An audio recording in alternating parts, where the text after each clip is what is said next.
अस्सलाम वालेकुम व्यूअर, मैं हूं आपका अफजल ख़ान। ये है मिसेस अरूज ख़ान और आज हम आपकी खिदमत में पेश करेंगे ज़बरदस्त किस्म का बिज़नेस है जो आपने शायद मेरी वीडियो में ना सुना हो। तो ये बहुत ज़बरदस्त बिज़नेस है और 12 महीने से बिज़नेस को आप कह सकते हैं। तो लेकिन आगे बढ़ने से पहले हमारी हमेशा की तरह मेरी और अरूज ख़ान की दोनों की रिक्वेस्ट होती है, ये आपका चैनल है, इसे ज़्यादा से ज़्यादा सब्सक्राइब करें, लाइक करें, क्योंकि ये चैनल आपकी मोहब्बतों से ही चल रहा है। शेयर करें और लाइक करें। हाँ जी। तो ये मैडम आज का बिज़नेस है काऊ डंक। काऊ किसको कहते हैं?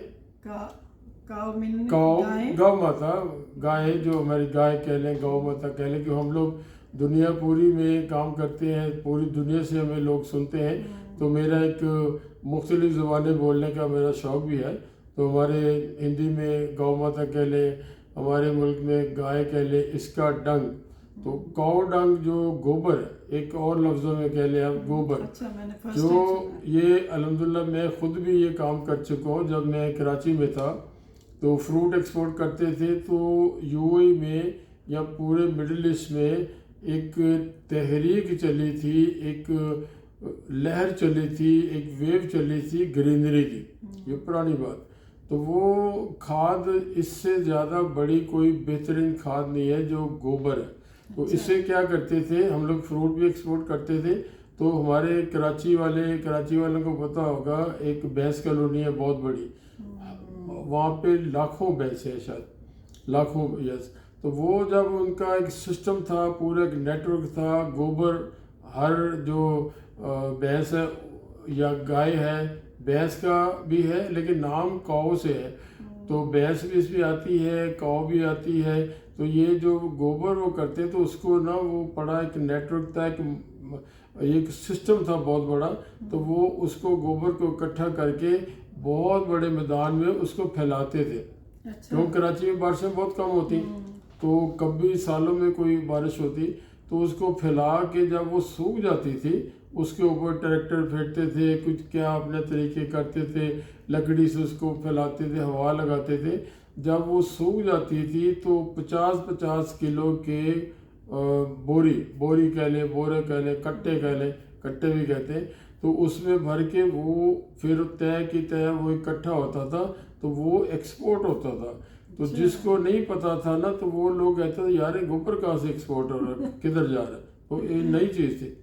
तो वो यहाँ पे लाचों की लाचों में बहुत बड़ी बड़ी लाचें, पुराने ज़माने में छोटी लाचें थी, आजकल बड़ी बड़ी लाचें थी, जिसमें लाखों वो बैग जो है ना इकट्ठे होके वो यहाँ पे आते थे, दुबई में, यूएई में, कुवैत में, जो भी अरब मुल्कों में। तो वो यहाँ पे ग्रीनरी के लिए, और जो ग्रीनरी के अलावा जो आपके यहाँ खजूरों के बहुत बहुत बड़े बाग हैं यहाँ पे, तो जहाँ लाखों एकड़ों में खजूरें हैं, तो वो खजूरों के बाग के लिए और या ग्रीनरी के लिए या और दूसरे फ्रूट के बाग के लिए ज़बरदस्त किस्म का ये वो खाद थे।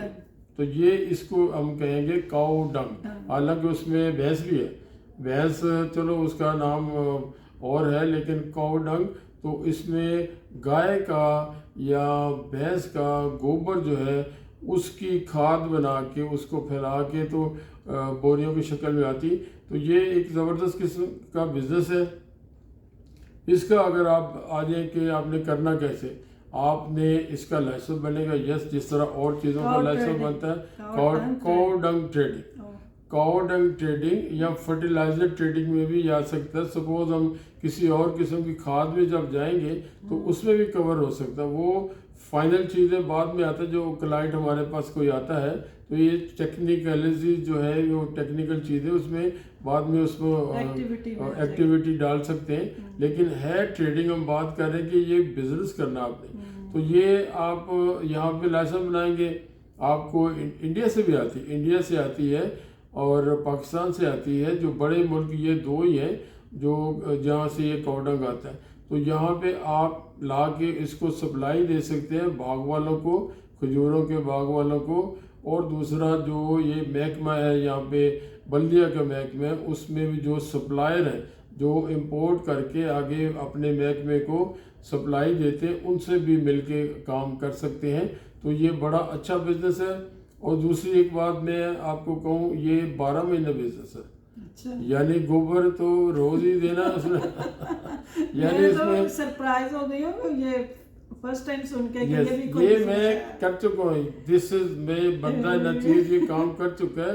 हम फ्रूट सब्जी के अलावा ये भी काम करते हैं, काउडंग भी।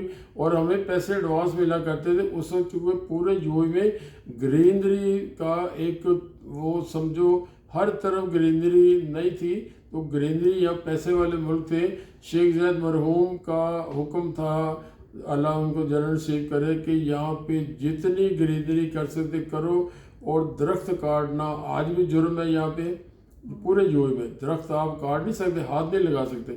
हमारे घर के बाहर वो दरख्त को पत्ता काट सकते हैं? मूसा को रिक्वेस्ट करते हैं, यार ये इसके पत्ते जो हैं हमारे फ्लैट के बाहर, बिल्डिंग के बाहर पत्ते दरख्तों के इतने लंबे हो जाते हैं कि वो हमारी गाड़ियों तक पहुंचते हैं। तो गाड़ी उठाना, गाड़ी निकालना मुश्किल। तो वो फिर हमारी बिल्डिंग का जो चौकीदार है वो बल्दिया को एप्लीकेशन देता है। अब एप्लीकेशन देता है कि ये गाड़ियों को डिस्टर्ब कर रहे हैं, तो इसके पत्ते जो लटक रहे हैं उसको थोड़ा ट्रिमिंग करके छोटे छोटे कर लें, ज़्यादा थोड़ा ऊंचा कर दें। तो यहाँ पे दरख्त काटना जुर्म आज भी है। आप दरख्त अपनी मर्जी से कोई काट नहीं सकते, उगा सकते हैं, आप लगा सकते हैं, पौधे लगा सकते हैं। तो ये उस वक्त भी ज़बरदस्त काम था। आज भी आप इसमें लाइन में जाएं तो आप कराची में जाके जो नया काम शुरू करना चाहता है, कराची में जाएं, भैंस कॉलोनी तो लाडी के आगे है, मैं खुद विज़िट कर चुका हूँ। तो लाडी के आगे भैंस कॉलोनी में जाएं, आज भी आपको नज़र आएंगी ये पूरे पूरे बड़े बड़े मैदान में ये गोबर फैलाया होता है। जब वो सूख जाता है तो उसको ये फिर एक्सपोर्ट होता है। ये किस तरह इसको बाइंड करते हैं, क्या करते हैं? उसको जब सूख जाता है ना, उसके बाद बोरी में भरते हैं। ये जो प्लास्टिक के जो बोरी में से बोरे होते हैं 50 किलो का होता है, उसके अंदर जो फर्टिलाइजर उसमें आती है, आटा भी उसमें आता है। तो नए ले पुराने ले, इसमें ज़्यादा पुराने काम आते हैं तो गोबर डाल लें।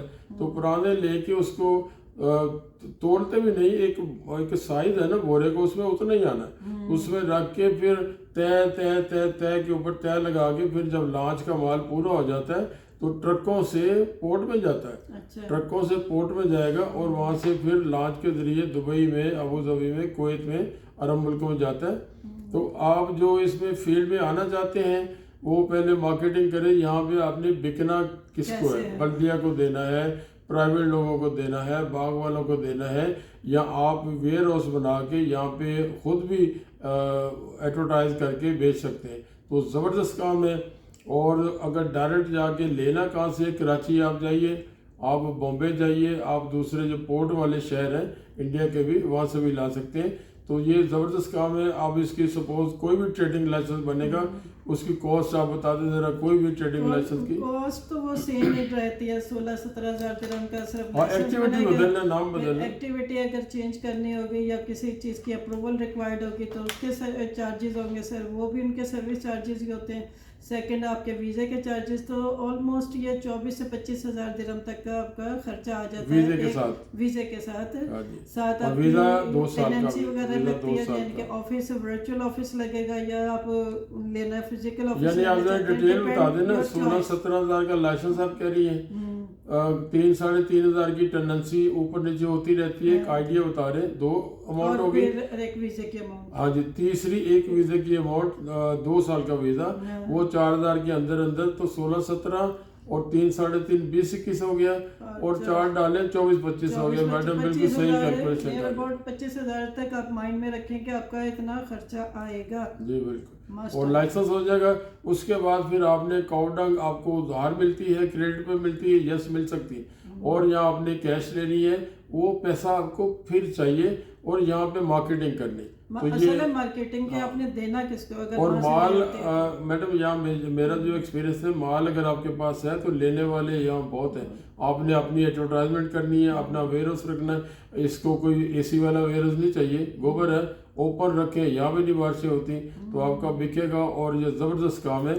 तो मेरा ख्याल और कोई बात नहीं है। मुझे तो फर्स्ट टाइम सुना, लेकिन अच्छा प्रॉफिट हमने किया हुआ है काम। और अल्हम्दुलिल्लाह लॉट ऑफ एक्सपीरियंस, उसका शुक्र है। अल्हम्दुलिल्लाह। तो नेक्स्ट किसी और टॉपिक के साथ फिर अच्छी वीडियो फिर मिलेंगे। आपसे विदा लेते हैं, आपसे इजाज़त चाहते हैं। अस्सलाम वालेकुम, अल्लाह हाफ़िज़।